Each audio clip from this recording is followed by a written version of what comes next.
Yossi Beilin, I want to ask you about what we just heard from Dani Atom. We know that whoever will end up replacing Mahmoud Abbas in the West Bank will have major implications for Israel, for how Israel deals with the Palestinian Authority and prospects for peace. Is Israel involved in who might be next or trying to be? Well, I would say two major things. One, we don't know who will succeed President Abbas.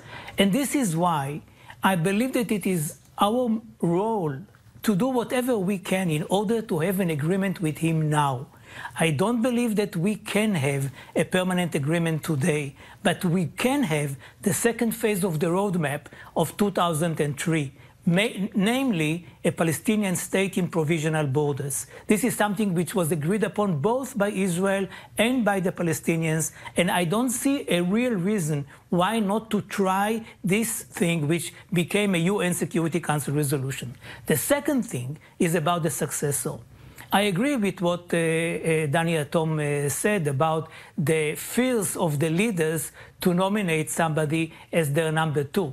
But I do believe that we know who is the most popular successor, and this is Marwan Barghouti. Now, the question here, Israel will be very involved, because if it is Barghouti, then we will have a very big dilemma. The government of the day will have a big dilemma whether to release him from prison or to leave him in prison as a president while the whole world will put pressures on us to release him.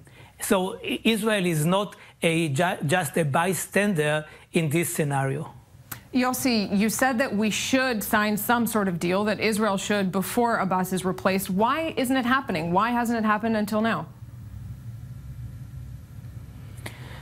Well, I really do not have the answer. I'm not privy to the details. I'm afraid that the current coalition, led by a prime minister who is suspected for bribery, is not there at all and is keeping the status quo and wants to keep the status quo rather than to be involved in any new debates, internal debates and fraud and whatever.